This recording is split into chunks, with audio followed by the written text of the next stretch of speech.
early logistic, which is we were just debating at the beginning of this what we should talk about next month. So we would love suggestions. Otherwise, we'll just keep coming up with the same old boring topics over and over. So if anyone has topics to suggest for next month, just put them in the chat, and otherwise we'll come up with something. But that was our thought. We have a couple of thoughts, There's but always a few they're taking some yeah. work to get together. So I'm not sure we'll get them together in time for next month. Right.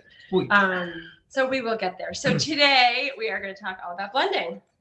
Yeah. Should we talk about the wine we're drinking first? We shall. We're not drinking it yet, so that's. Aha, that's why. I need to do that. So First. we are, today was free for all, so everybody can just tell us, you guys can tell us what you're drinking and what you think. We are drinking. Can you see it on our fancy new camera? The barrel fermented Gruner Veltliner, yeah. So I feel like whenever we talk about blending, I just immediately assume red wine, but we do play around with the white wines a little bit as well. We do. So, and one of the things we did the first time 2 years ago. We should talk about why that is actually. Okay. Let's talk about why. Okay, there you go. So, and that's, it seems to be kind of worldwide actually. There's a lot more red blends than white blends. There are some white blends, but there's way more reds. And I think it's because it's harder, especially in a climate like ours, to get a complete red wine out of one block of vines or one variety. For some reason, it's easier out of the whites. We get a Chardonnay that doesn't really need much. It's good in all phases and things. We get an Albarino that's good in all phases. But when we get a Cabernet Franc, it's, it can be that the upfront palate is great, but boy, it could use a little bit in the mid palate, or it's got a wonderful weight on the palate, but it needs a little more intensity of aroma. And so when you blend, you can kind of create a wine that's better than the sum of its parts. Our whites tend to come in complete. And and I think that's partly because what you're asking for from a white wine tends to be, I don't want to say less, but sometimes it's a little simpler. Like you can have, because I feel like for white wines, what we're going for a lot is kind of refreshingness and like palate cleansing and some layers of complexity. But I feel like when we're looking at the reds, we want many more layers. You want a lot more going on in general. So I don't know, somehow it seems to be a little easier to get to where you want to be with a white than a red. So like Sarah said, our going in to every blending session is, well, the whites will be much, we won't need as much to complete the whites as we will the reds. The reds are going to take a lot of work and the whites only somewhere. Some years that's not true, but most years it kind of is. Right. And so Gruner is one of the wines that we have decided to make differently than I guess it is usually made. I don't know how you say that. So for the most part, when we started making wines, we kind of looked at who was making them in the world and how were they making them and what was a kind of traditional way to do it. And Gruner Veltliner is interesting. I know we've talked about it a lot in that it's picked at a lot of different ripenesses. Some people pick it, or some vineyards will pick one block really early or even part of a block, and then make kind of a bright sort of crisp style wine, and then a little bit later, and it even makes a nice dessert wine. So it kind of has that whole spectrum. But generally, it is almost always fermented in stainless steel. That's just kind of the tradition. Once in a rare while, you will see it in a big cask. But we had decided a couple of years ago, I don't know, just because we like to goof around in the harvest, to put some in barrels and just see what it did in barrels. So that was two harvests. Remember the second time we did it. We went to Austria. Yeah. We thought about, well, so should we try this someday? Because the variety has some characteristics that we thought might make it work well. With barrels, it doesn't have a lot of what they call primary aromas. And that's what those primary aromas are, the ones that if the wine gets some oxygen, those primary aromas evaporate. So Albarino is a great example of a grape with lots of primary aromas to it. And so you try to keep oxygen away, and then you just keep that prettiness and that real brightness of that wine. Chardonnay is the opposite. It doesn't have a lot of primary aromas. Has some really nice secondary aromas, so you can put it in a barrel where it's going to get oxygen through the staves over months and years, and you're not losing much, but you're gaining all that complexity and premiumness and all the good things you can get from that kind of wine. So we always thought GV was a good candidate for that. It doesn't really have a lot of primary aromas. But Sarah went to on a sort of scouting trip to talk to vineyards, scouting. All right, there was some skiing involved. Anyway, it was long ago. Yeah. Venue. So when I could do such there were things. some friends from college and some skiing involved, and Right. maybe There was a little wine. yeah, maybe a few and asked around at a couple of vineyards that we really respect, and they said, yeah, no, we tried barrels, we don't like them, nobody uses them. Right. For the most part, yeah. There was Yeah. one place that had a what's called a foudre, which is a huge wooden tank, and they had. In fact, they were like, "Don't tell anyone," and I won't because now. Well, they had one that they had in it for like 10 years. They were playing with, but it was really kind of like a zany, far out experiment. And this was probably 20 years ago now, and they were about to release it. So it's okay that I'm talking about it now. It was long ago, but very little, and that was that kind of environment for. It's very different than a barrel, even though it's wood, because it's so big. You have, I bet this one had 20, maybe probably 20 barrels worth of wine in it. So there's a tiny bit of oxygen exposure, a tiny bit of sort of barrel impact. And they were just playing with it. But for the most part, yeah, people had stuck to stainless steel. So we did it stainless steel for many years. And then a couple of years ago, we started doing a little more research just on the internet, not going back to Austria, but started finding more and more examples where winemakers over in Austria were putting GV in barrels. So we said, well, maybe we ought to rethink this. So we tried it, and we really liked it. We liked it, yeah. I think, so, and the first year we just made a little bit because I was kind of skeptical. I'm always skeptical about the experiments. I'm like, oh, come on, it's working okay. Let's not mess it up. Maybe not always. That's because my idea of an experiment is let's change everything. Right. I have an idea. Let's make all the Gruner and barrel this year. I'm like, how do I make 4 barrels and see what we think? So we compromised on 8, I think. And that was last year's. But then we of course we really did like it. So then this year's was all in barrel, and it's interesting. It's different. I mean, the profile is definitely different as far as what it. This year's being 19. I mean, it's the one that we're drinking, which is the 19. And I believe we just released it into I think it's for sale now, just right. That's probably why we're talking about it. Yes. Just available. Yes. Yeah. Just started. Usually there's an evil plan behind our. Really. I remember when we were blending this that I really liked this wine, but I like it even more now. It's really coming together, and the aromas are beautiful in this wine. And that's what you worry about when you put something in barrel is losing some of the intensity of the aromas. And this one has not lost that. That's for sure. It's really and nice. what you pick up is I don't know if anyone else is drinking it. Maybe we're the only ones drinking it. So you'll have to remember this for when you taste it. But you get kind of a richness, like a weightiness to the wine. Let me say like weighty is good and heavy is bad. Like, kind of a weightiness that feels sort of rich and nice as opposed to like ponderous that you get from the barrel. You get kind of like a creaminess so that's what the barrel's given us. And we're happy not to have lost too much of the good stuff at the same time. Yeah. So that's great. Yeah. Condolences to Steve. You said drinking nondescript cab by others because the shelves are getting bare. Oh, just send us a note. We can help. We're here for you. Yep, we can put together a collection and send it by your way. I really like this wine. And 2020 we went back. We did it in stainless steel. And so we didn't have a lot of it for various reasons. Well, and we did the chispa in barrels. We used all our barrels to make the sparkling wine. So we kind of ran out. We don't want to put this in new barrels, and we ran out of used barrels because of other experiments that we're doing. Exactly. So, but at 21, now that we're drinking this, we're gonna have to go back. And it's we like to mix it up a little bit, but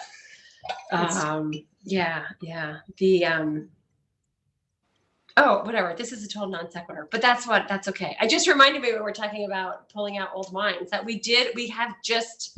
this should be in housekeeping at the end, but we have just gone through and done a big clearing out of our library. So if you have any old favorites that you wish, am I going to get in trouble? Where's Melissa looking at me? Like, I think we haven't sold them all. Anyway, we cleared out, we went through and there's some wines that we've been saving that We just realized we had more of than we knew what to do with. So it's not huge amounts, but if you're like, oh, I always, I want to try an older Rolling Hills or an older Chardonnay or something, just let us know, because there are some that we're pulling out to make room for the newer stuff. So, and like it's like a couple bottles of this here and there. So anyway, that's just kind of sort of off topic, but whatever. But I thought of it, so here I am saying it when I think of it. All right, blending. All right, let's blend. So.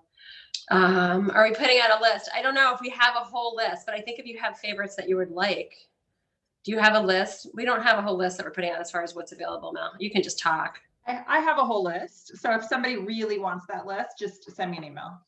It could be put $100 bill in it right now. Send her an email. She's totally susceptible to bribery. Leave me a note. Right. Wrap it up. That was like from our car talk days. Remember they'd be like, tie it around a Porsche and send it to me, and then we'll totally answer her. Anyway, whatever. I'm totally stealing other people's material. All right, let's talk about blending. So I have a list of questions, and as always, silent donations only. As always, I'm going to start with this and then just chime in if there's other topics that you'd like to cover. So the first question on my list is, how do you decide which wines will be blended each year? And then how do you decide which wines will need to age in barrel for another year? So do you want me to talk about it and you want to answer? Sure. Okay, so. You're right, I'll edit. Oh, great. I'll just correct it. We disagree with this as well. So we start, when we sit down to blend, and this is kind of a good opening question, because basically when we sit down to blend, we pull all of the reds. Well, we go through all the whites from last year. We almost never, have we ever kept a white wine an extra year? Don't think about sparkling wine. We've talked about hanging on to Chardonnay. I don't think we've ever actually done it.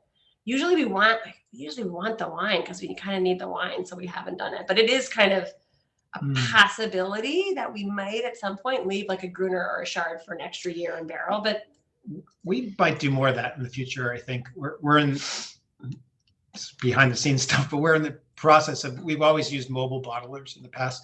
So we have a truck that comes in with a whole bottling line on it and comes in for 3 days, and usually March, and then another 2 or 3 days in May. And that's all of our bottling for those 2 sessions. So if we don't bottle it in May, we can't bottle it until the next March. And that kind of restricts what we can do. Right. In the future, we're rebuilding our winery and expanding all kinds of stuff because we've been planting so much. And one of the things we're going to have to do is get our own bottling lines. So we're in the process of buying the pieces and trying to put together our own bottling line, and then we can bottle whenever we want. So, for instance, we've talked before about Chardonnay. There's a lot of years where we would like to take the Chardonnay Reserve and leave it in barrel for another few months and maybe bottle it in August right before, because we will need the barrels for the next year's Chardonnay, or maybe leave it all the way through harvest and bottle it in January, or right. There's all sorts of combinations. We can't really do that now because you get scheduled with the truck 6 months in advance, and you just have to be ready when they do it. So well, and the fear with the white wines and longer term barrel aging is that they will, because the barrel is that environment where they're going to develop relatively quickly, and there's that oxygen pickup that they'll hit a point in August or September where we're like, oh, this doesn't want any more barrel. It's time to bottle it. It's going to start getting worse instead of better. And then if we don't have that flexibility to bottle it right away, we would have made the wine worse. So so down the road we may play with that. But for the most part, the reds spend 18 months in barrel, and that's just sort of tried and true. So when we sit down to blend, for instance, when we just sat down to blend, we pulled all of the 19s, and then usually a few 20s if we kind of think it makes sense. And by that I mean 2 years ago and then last year's harvest. And so generally we'll taste through and we will pull, I know one of the later questions I'm going to get ahead, but was sort of like how many samples are we talking about? We grow now for red wines, we grow 8, 5, 6, 7 different varieties of reds that are yielding. The 5 Bordeaux reds, and then Syrah and Pinot. And each of those we have especially the Syrah and the Bordeaux's, we have a number of different clones, and then so like within, say, Cabernet Sauvignon, there are kinds of Cabernet Sauvignon, and there are kinds of Cabernet Franc. It's like there's different varieties within the variety. And then those we have planted in different places on the farm. And once they're finished fermenting, we will barrel them in different kinds of barrels. So we'll have older barrels and newer barrels and different kinds of new barrels. So even though we only have, what did I just say, 7 different varieties that we're talking about, we often will sit down with, and not even counting the whites, with just the reds, probably 80 different samples, something like that. Just the reds? Yeah. Just the reds. Usually it's a little over 100. It's between 100 and 115 different samples, but a bunch of those are whites. And so we taste through all of those and then start to put together what we think the blends are going to be. So that's kind of step 1, is to just go through and taste. And when we're tasting through those, what we're looking for is, what's good and bad about these wines. So what, is it, how's the palate weight? How does it start out? Does it have a good middle? Does it have a good finish? Sometimes we'll have a wine that's got sort of beautiful aromas, but then like it's sort of short or has really nice structure, but you don't get a lot on the nose. So we'll kind of go through each wine and try to rate it, I guess, in terms of what we think about it overall. And then one of the things that we will look for in that process is it to, we talk about being kind of closed or tight, and usually that means like the tannins are so overwhelming that there's more good stuff, but you're not able to get it. There are aromas there, there are flavors there that are going to be nice, but you're kind of overwhelmed by this tannin. And so those wines, when we run into those, we think, okay, this needs more time in barrel. So those will often get set aside. In any given year, often it's the press wine. So it's the wines that had spent the most time kind of right on the skins that will have that profile. But sometimes it'll be another wine, and it's really by taste. It really just kind of depends on what the year's like, what the wines are doing. And some of our favorite wines are wines that have spent extra time in barrel. A lot of the slates, feldspars over the year are wines that in their normal blending year. So, for instance, the 19s this year, we would have said, let's leave some back. And then the following year we come back and those wines are much, much better. And they're just kind of displaying more fruit. They're a little softer. They're a little more kind of accessible, I guess. Yeah. And we seem to, the years where we save some stuff to age 30 months or even sometimes 42 months instead of the usually 18 or 20 tend to be the, I don't want to use the word average, but sort of the average years. In a not very great year, 18 or something, the wines aren't strong enough to survive a barrel for 30 months. That's like hyper aging of them, and they don't have that. Right. And in a year like 19, which we'll get to when we talk about 19s, the wines are so good. Even the press wines, they are not closed, they're not tight, they're not tannic, they're not astringent, they're beautiful. Right, they're great. There is no reason they're great right now. So it's the ones in the middle that sometimes, it's good, but it's got some edges to it that be nice to polish, I guess. And so that is when we tend to leave some stuff a little bit longer in barrel. So, and the other, I just realized what we are going to start doing is for the whites that we are going to leave a little bit in barrel for years, I guess, is for sparkling wines. Yeah. Base wine for sparkling, we're going to leave some of that to blend with next year's or the after's blends. And those white wines, because they're picked so early, are so acidic that they're very resistant to getting tired, I guess. They stay fresh for a long time, so they're much easier to age than other whites. Yeah. And then this year Sarah was talking about how we decide what goes where and how many samples and things we have. We also almost every year do a lot of barrel trials where we taste this this type of barrel from this barrel maker and then another type of barrel from a different one. And we try to figure out which barrels work best with our wines. And 19, this is the first year where we've really had some barrels stand out as really, really good. And we actually did some of our blending sort of based on barrel type, which we don't often do. The differences in some of the barrels were so big, they overwhelmed the differences in the blocks. So that was kind of cool to see. Yeah, it just depends. Yeah. So I was trying to go back over some of the questions here. Is Ed Saturn collection in the library? No. Sorry, we managed that in the library wines being released. Sorry. Being released. Yeah, it's in the library. It's in the library, but it's like, so people get in there and they see what's hiding. I know. There's very little of it When there this anymore. COVID thing's over, all of us have to get together. I got to open some of those things because they last forever, but I know. I'm not going to last You need forever. about 70 people to drink one bottle. Exactly. Yeah. So that that one caught my eye. That one's fun. There was a question about Syrah. It was sort of an early blending. Do we do Syrah co-fermented with Viognier? Right. And that's a technique that some people in the Rhone Valley do with Syrah. Is you put 2, 3, maybe 4% Viognier in with the Syrah, and believe it or not, it makes it darker. They're apparently the magic of chemistry. The magic of chemistry. There's something in the skins. There's some co-pigmentation factors or something that Viognier has a lot of in the skins, and so it brings a bit of floweriness. And I don't know. We tried it.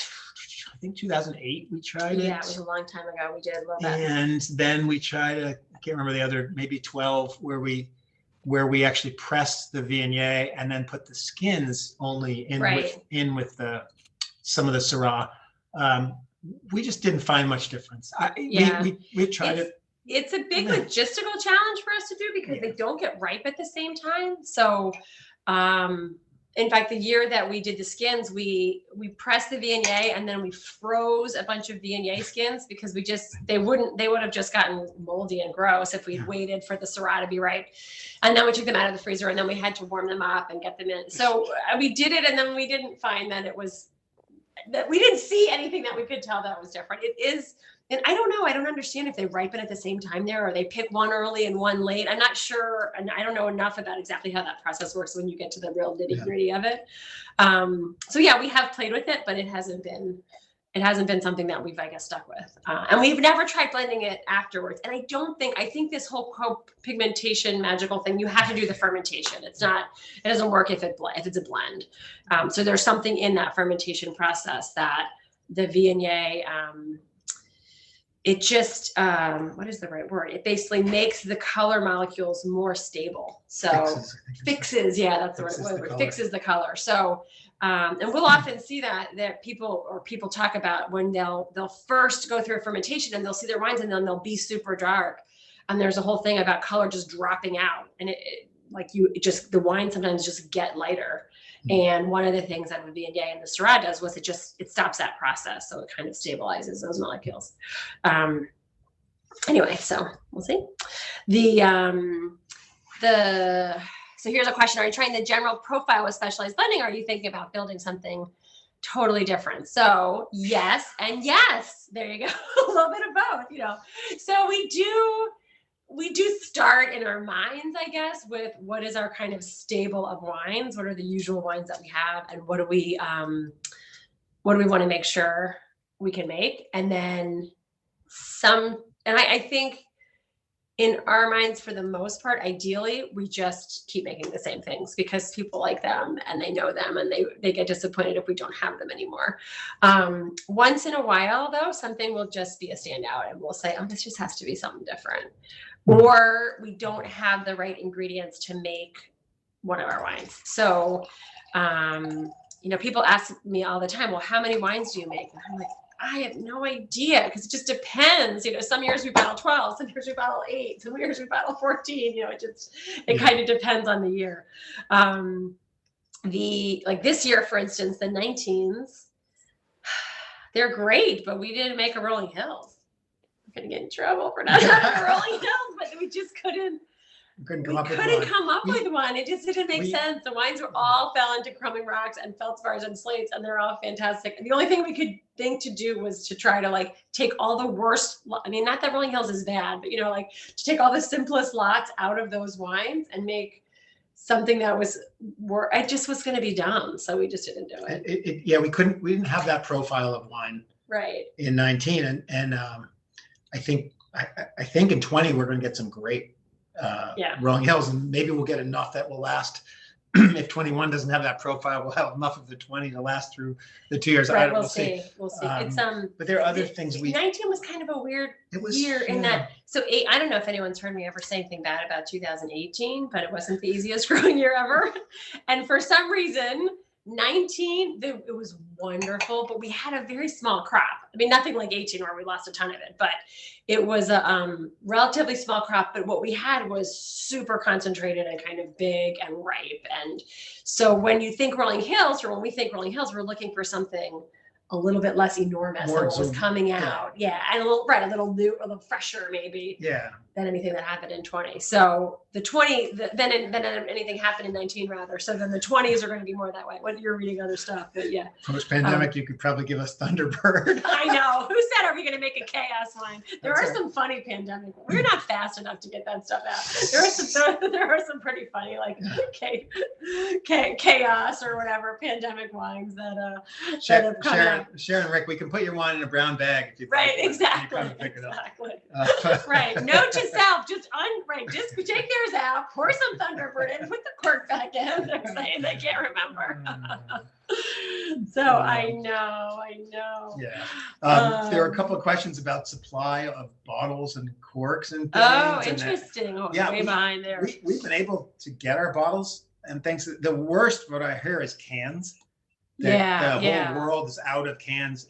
All the beer that was drunk on tap in all these places is now being drunk at home in cans. So it's impossible to get a can and to save your life. Wine bottles are not as bad because most wine was sold in bottles anyway. Yeah. And corks, I haven't heard any. We have our corks, so I don't know. I'm a little paranoid about all of these things. They tend to order them super early. So our corks are here. Yeah. Our bottles are, they come from France. They're on a boat, but they're right. One is in port, I think, on the other two are scheduled in the next week or so. So I think there has been some issue with bottle availability. I know, again, on the non sequitur crazy future plans, but we're looking into, just for fun, bottling some like bigger bottles. So, we do our normal size bottles and then we've done magnums for a few years. And this year I wanted to do some giant bottles, and the giant bottles are not being made at all, but I did find double magnums. So that's 4 bottles of wine in one bottle. So those are coming, but I can only get a few. Anyway, you'll hear more about that later, but I do know, because I was like, well, what about like a Jeroboam or a Nebuchadnezzar? They make these bottles that are enormous and like a whole case of wine in one bottle. And I just felt like the 19s are really good, and everyone just is going to be so desperate to have a party when we can actually all get together that we're going to want one giant bottle of wine to open. I don't know if that's true or just me, but so some of the huge things are not being made. So because I think there's a little bit of a glass, not shortage, but backlog, I guess. So there you go. More about that coming down the road. Or crazy ideas. And they make good lamps after you drink them. Yeah, we had a huge one at our wedding, which then our caterer made a lamp out of. Anyway, it's very, very random. And the prices of everything have been affected by the tariffs. Yes, the trellising material and the corks and the bottles. We have huge tariffs on all kinds of stuff that we didn't used to have tariffs on. But anyway, that's a separate issue. There was a question about apiary bees. That's a good planning. That would be, yeah. We do not have bees in the vineyard. Grapevines are self-pollinating, so we don't need to count on pollinators for that.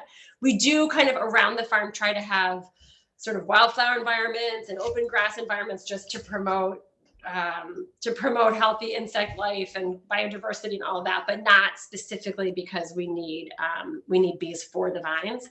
I have kept bees before, only but at home because I was worried they were going to eat the fruit. We get a lot of bee damage. The actual honeybees aren't so bad, but the yellow jackets and stuff that come are pretty bad to the fruit. So someday maybe I'll put some hives up there again. Yeah, But it could be. but we don't need them for the vine. It's more just for fun or for in general. It's nice to have some bees around because, as people know, there's issues with the number of bees living in the world and insects in general, I think. Anyway, so That's another yeah, cloning. Can I explain cloning in more detail? That could be a topic for another happy hour because that could go on forever. There's a lot of going on in cloning. You want to talk about cloning? Grapevine clones. They're not cloning anybody else. I don't know, maybe. Then we got to need Michelle or somebody to explain. It's a Star Wars question or something. Right, yeah. So grapevines have clones. So we, for instance, we have for Cabernet Sauvignon, we have clone 338, we have clone 169, we have clone 412, we have clone we have two or three other ones, and they are genetically exactly the same, but like Dolly, the sheep came out with looking different than the one they cloned her from, with right, the first spots cloned and things. animal, if you remember They're that whole thing. genetically the same, but still different. And don't ask me why. I don't know that distinction, but grapevines are like that. So some of these clones will, let's say, ripen early, or have smaller, looser clusters, or will grow a little more slowly or a little faster, or tend to rot less, or or some of the clones that are identified as having a bigger crop. So you can choose these clones to try to match what your growing conditions are, or to blend, have some that are a little bit different in this way and a little different that way. Example would be we have quite a bit of Cabernet Franc 214, and we have a little bit of Cabernet Franc 332. And the 332 is really sort of aromatically flowery. It's really expressive on the nose. Has nice weight to it, but you really notice is the nose on it.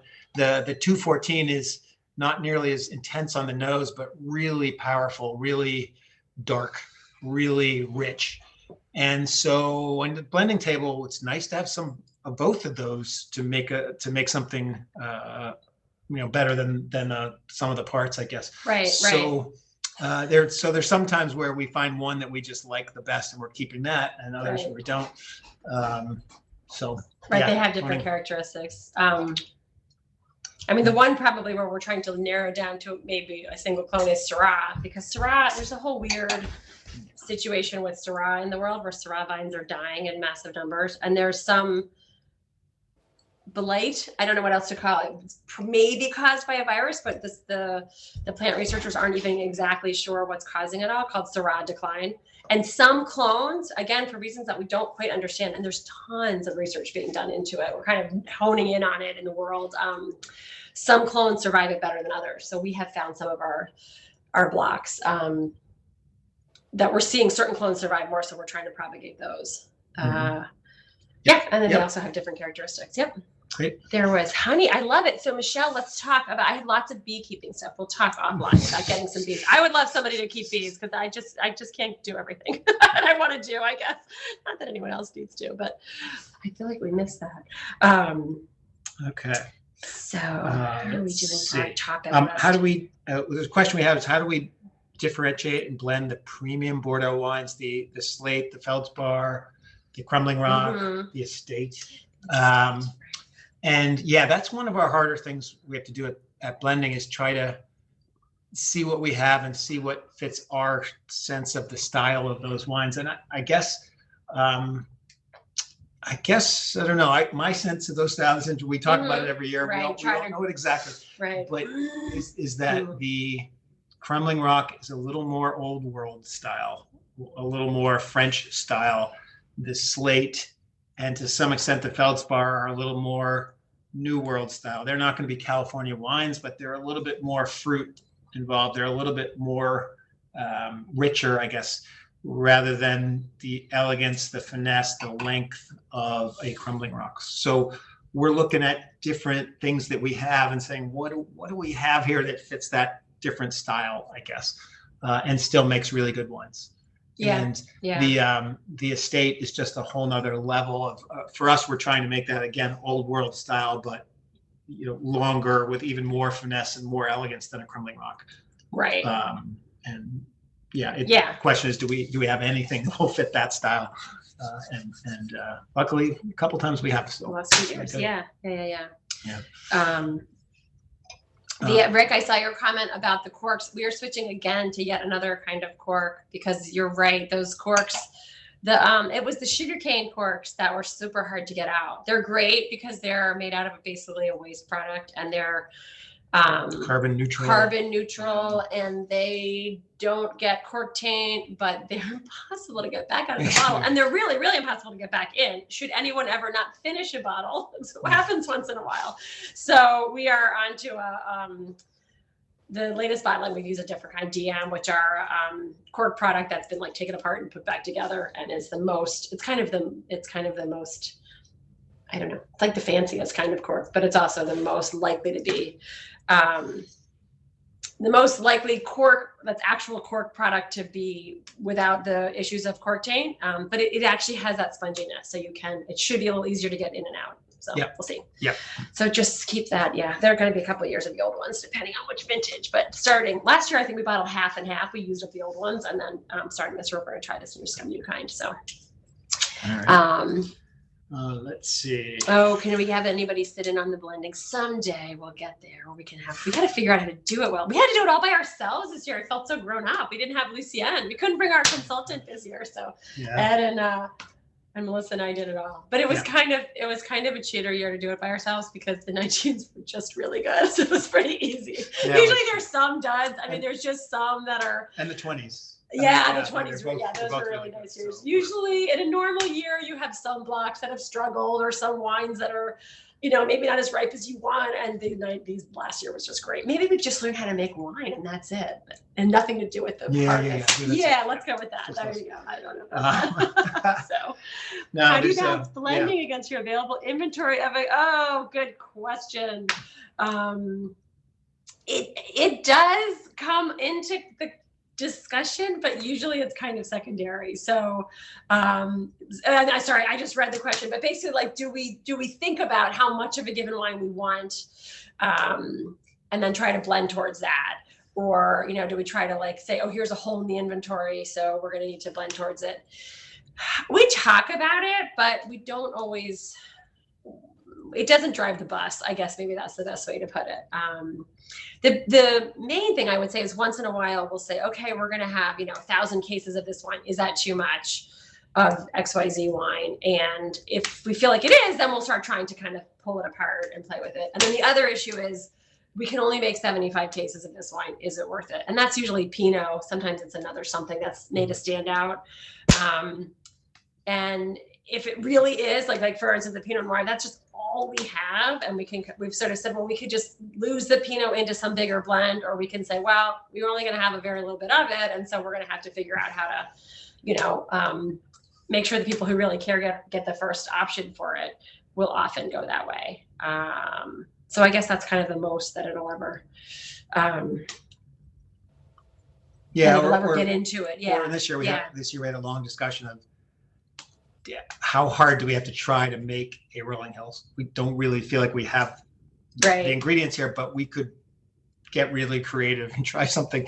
The most creative idea would have been to pull some of the 20s forward and try to blend some 19s and some 20s and make a non-vintage. We didn't really want to do that because the 20s are going to get better in 18 months in barrel than they will in 6 months. But we could have tried to do it, and we decided not to. We try really hard not to do that for commercial reasons. We'd rather do it for what's going to make the wine the best. And that's why you'll see sometimes we have only the more expensive wines. Sometimes we only have the less expensive wines. We try to balance that out, and we do try sometimes to play with release dates and what ends up in a wine club and what doesn't, to help balance some of that inventory. Because we do know, we when we run a club, how many wines are going to go out the door. So sometimes a wine will never get into a wine club because we just know we're never going to have enough of it, or be available more because it's just something that's a little more. So we try to play with it on those levels rather than making something that we don't feel like is as good as it could be, because it just seems kind of silly to do that. So what is our most difficult wine to blend? I always say it's the Passeggiata, and I really think it, because I think it's true. I like to say things I think are true. Really? I don't know why I said That's it that so way. that's so not So novel. 2020. I know. But the funny thing about Passeggiata, and I just always think it's ironic because it's supposed to be the wine that we say, don't think about it. It's simple. It's relaxing. It's not like our big, like serious wine person wine, But we want it to be interesting. We want it to have a lot going on. We want it to be flavorful and enjoyable, and to get all of that, and then not have a lot of tannin or kind of any heaviness. That is where the challenge comes. So to make like a big fat wine that's got kind of a lot of stuff going on is pretty, I don't want to say it's easy, but if we're making the Passeggiata and we're feeling like, oh, it just needs a little more, it needs another layer, it needs a little more depth, you put a lot of the things that you could throw in to add that are going to take away from the profile we want, which is that very smooth, kind of bright, almost soft on your palate kind of feel. So that's why I think the Passeggiata is trickier to make than some of the others. Yeah. So we had a couple of suggestions that we have a lottery to sit on the blending. I'm blending, I know. And one said sit in as an observer. Like, no way. If you're at you're blending, you're in. You're getting a glass. I'm just saying. There's none of this. There's none. Yeah. You can't audit. You can't audit this class. No. We have to think about that. It'd be interesting. So blending is at least 3 days, probably be 4 days if we do it all in a row. And that doesn't account for sort of pre-blending, tasting some things beforehand and all the sample taking and all that. But it's 4 days of tasting 100 wines a day, 100. Yeah. It's more not as fun as it sounds. And so it'd be really fun to sit in for a couple of hours. Right. Yeah. And it's we have to think about that. Why not? It would be. Yeah, I know. Someday when we can actually be in the same room with other people, you'll get to see us. Yeah, you get to see us at our worst because we're just exhausted. We're like, oh no. I know. But yeah, that's okay. Well, and often. And I have talked about this before, but there's something in the blending cycle. I feel like the first time I taste through the wines, always, I'm like, oh my God, they're all terrible. They're horrible. This is the year we've blown it. And then somehow as we get going, I'm like, oh, they get better. They get better. Yeah. They pull it all together. Because you don't just like land on the right recipe right away. So there is kind of a process, I feel like, that we go through where, and it's like it's my paranoia again coming out that it's all going to go like. It's true. You taste through them and you just think, wow. I know. And then you start the blending and they get better and better and better. Right. Yeah, we do. It goes like this. I feel like there's this like roller coaster that you go through. So there, are you still on those? There was, there's a couple of questions I want to get back to. Yeah. So Albarino, we did in 19 make 3 different Albarinos. Mm-hmm. No, 20. For the 20s. Yeah, 20s. Our recent blending, yes, the 2020s. So that should be interesting. They're 95% the 3 different blocks that we have. There's a little bit of mixing with the old block and one of the other blocks, but so that'll be kind of fun to try the 3 different places on Black Ankle, 3 different Albarinos. See what the terroir did for us. Same mother vines. One's a little bit older than the other blocks, but that's the difference. That'll be kind of fun. Yeah, that'd be good. And then Michelle asked, does a particular clone taste differently in our vineyard than in Europe or California or other areas of the East Coast? Yeah, we avoid. Yeah. So California has its own set of clones. They're all European grapevines to begin with, but they've chosen a lot of vines that are clones of vines that they think do well out there. And we have found that those do not do well out here. We try to get the clones that are identified as doing well in the really good high-end parts of Europe. because that's where it rains, and the rain changes everything. So in California, you want a clone that makes really good wine tends to do things like ripen late and hold on to super high levels of acidity and not develop much sugar. That would be a really good recipe because it's sunny and it's hot and the season lasts a long time. Our season is very compact. So we want the opposite of all those. We want clones that ripen a little bit earlier, that have a little bit more sugar accumulation than most, and that we don't really care if they hold on to a lot of acidity. We have beautiful acidity anyway. Right, we don't struggle with that. We kind of choose on different criteria. So yeah, the answer is the ones that they've settled on that work really well out there do not usually work really well out here. Yeah, and particularly the roots, but also the clones as well. Yeah. Are you have more questions there? Nope. Go to the original list. Okay, so how many samples do we go? Do we start blending? Oh, we usually start with the whites blending in order. I don't know why, just from habit. Although the whites are supposed to make you more tired. You're supposed to really start with reds, but we really do them on different days. We'll have a white wine day and then red wine days, I would say, for the most part. All right, Rick. Pulling up more questions. What's palate death? Rick says, how do I prevent it's going to be. death? No, it's when drinking too much. when you're tasting all of these Right. wines during the blending process. I misspelled it, but Okay, I thought you meant like the thing that we put the no, boxes of wine not on. the pallets that you hold the wine on. It's Like medieval torture. It's right? your We're palate. rocking it. Yeah, That's great. there you go. There you go, palate and palate. Yeah, we I mean, we try to rest between tastings and take breaks. You have to eat crackers and you have to drink water to clean things. Jeez, yeah. But no question, your palate is much worse after wine 93 than it is after wine 4. Right. It's just hard, and one of the things we've had to learn is how to do that. Lucien, we talk about a lot, comes in and blends with us most years, and he started with just us, but we've introduced him to, I don't know, 8 or 10 other wineries in Virginia and Maryland. So when he comes now, he goes from winery to winery to winery for usually about 14 days in a row, blending with everybody. I don't know how he does it. He's like bionic. It's I don't crazy. know. And then he shows up and said, okay, let's blend. And he tasted 98 wines the day before and 120 the day before that. he's I don't know French. how. It's genetic. I guess. Right. Apparently. I mean, bionic is a good word. There's no way I could do it.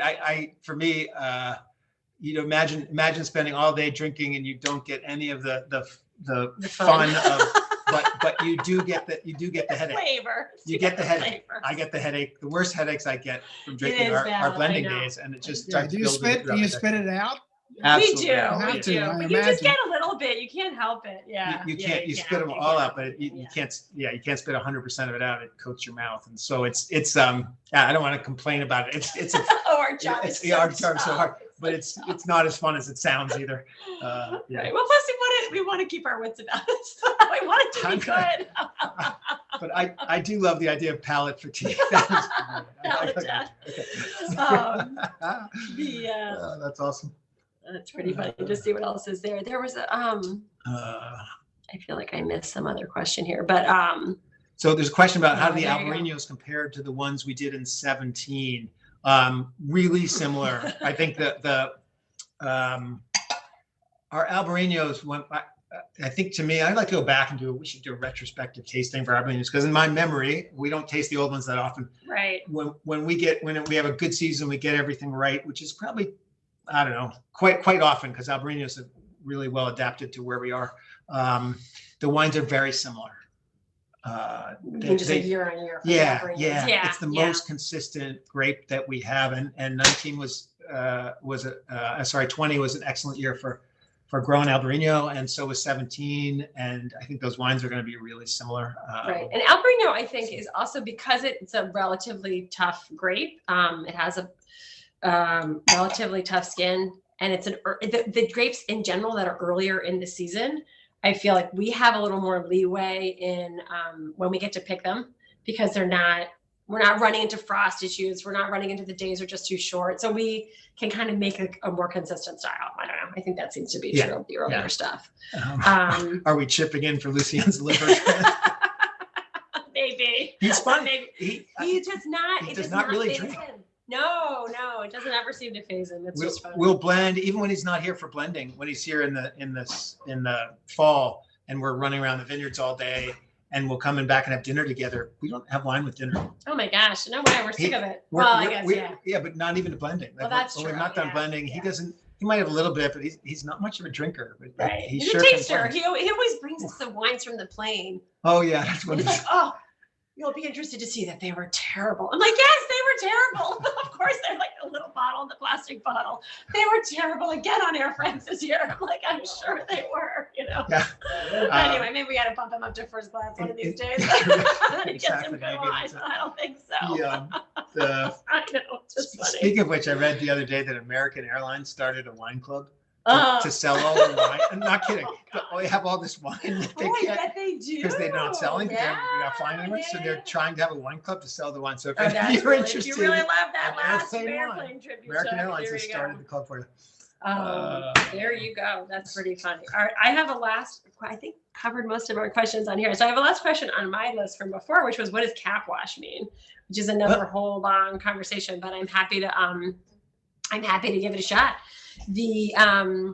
So we go through. Let's see. When we bring the wine, we bring the fruit in, it goes through the fermentation, we run off, we do what's called bleeding right in the beginning. So I have to slow down. Bring the grapes in, they go into the tank. Reds, thank you. Right away, we pull off a certain amount of the juice. For whatever reason, it's called bleeding. I don't know. It's not a lovely term, but that's what it's called in every language, in French and English and Spanish. It's all bleeding. We don't use leeches. I know. You just open the valve. And what it does is it takes off a piece of the juice. And so it means the ratio of how much juice is there to how much skin of the fruit. It just increases the amount of skin for each little bit of juice, I guess. So it allows us to concentrate the wines more. And the wine we draw off has kind of an interesting profile. So we, some of that usually becomes rosé, and then some of it, after we're finished with fermentation, we'll drain out all of the regular wine that goes into barrel, and we'll take some of the wine we pulled off early and we'll put it back onto the skins, which is called the cap. And that's what we call washing it. So we run that back through the cap, and it'll pick up a little bit more of the color and the flavor from those skins. And often our Passeggiata has gone through that process. And that's one of the ways that we're picking up some interest from the skins and some flavors, but a lot of the tannin and the more kind of bigger impact of the skin has gone into the main wine. So that's what's kind of one of our winery tricks.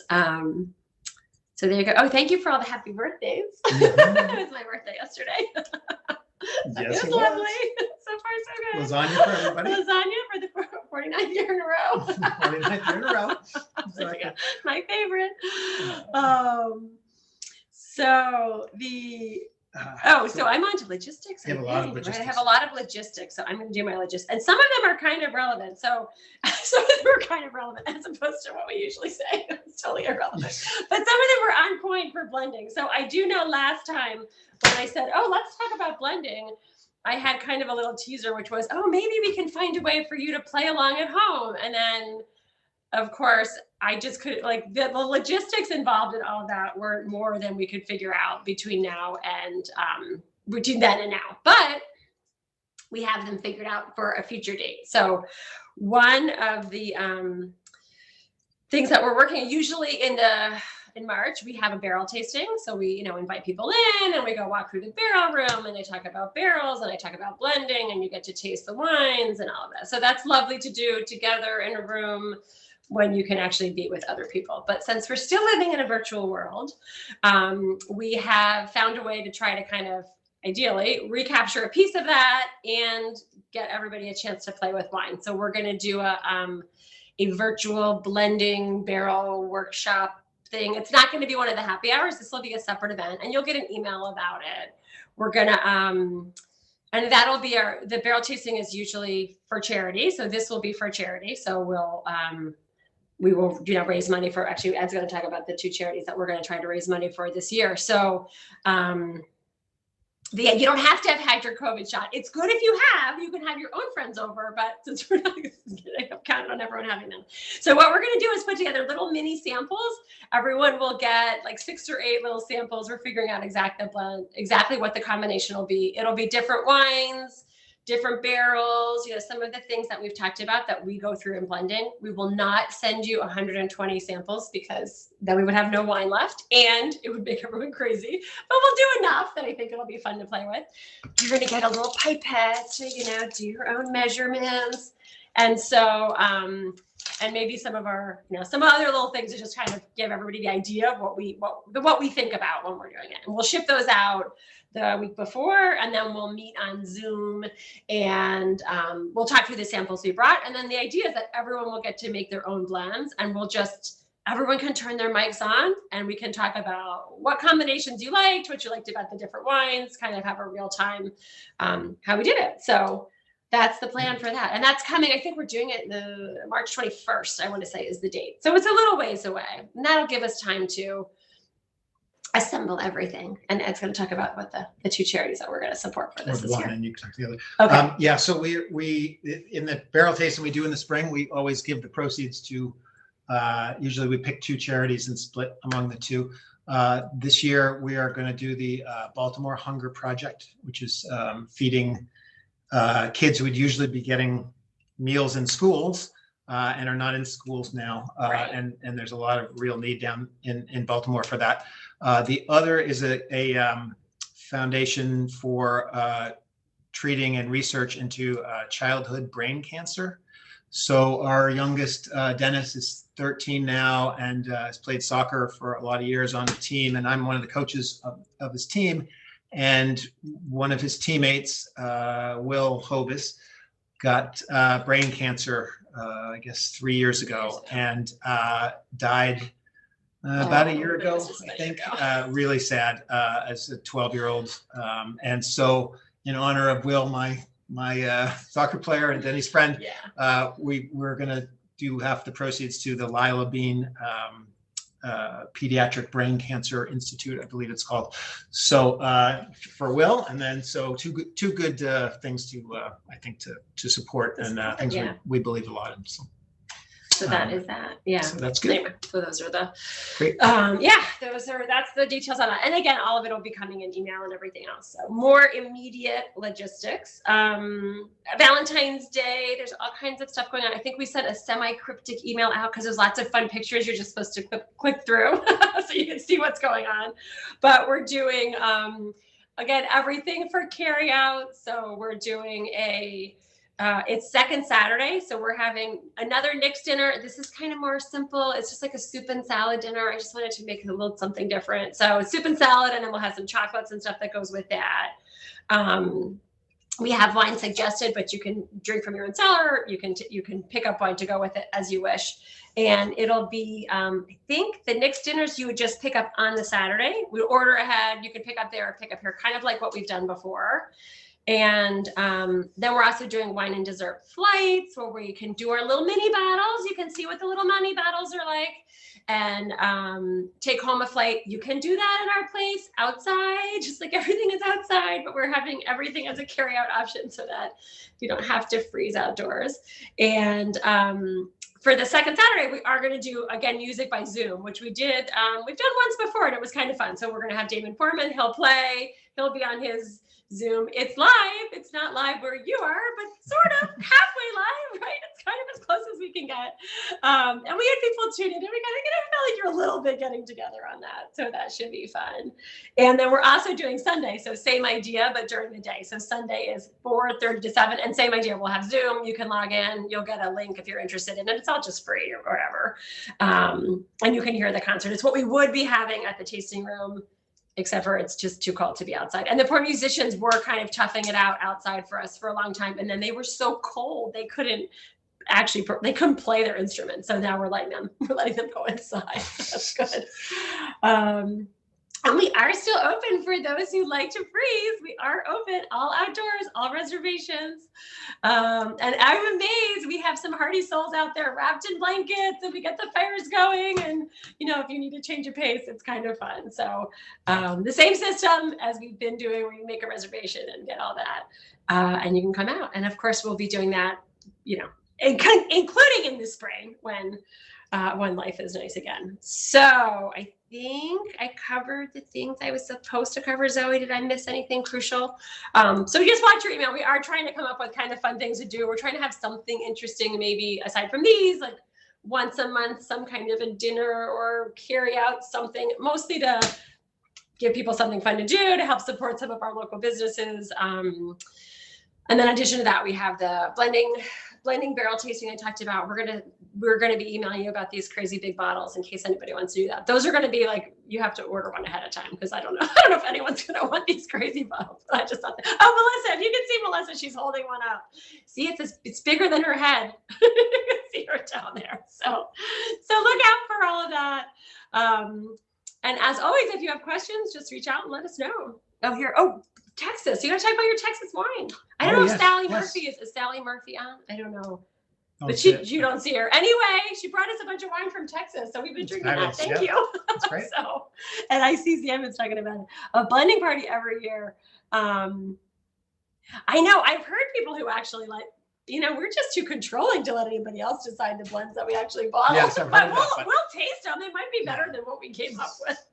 But it's a fun idea. So that's the idea. Just to taste them at home, and then we'll see what we do with the results.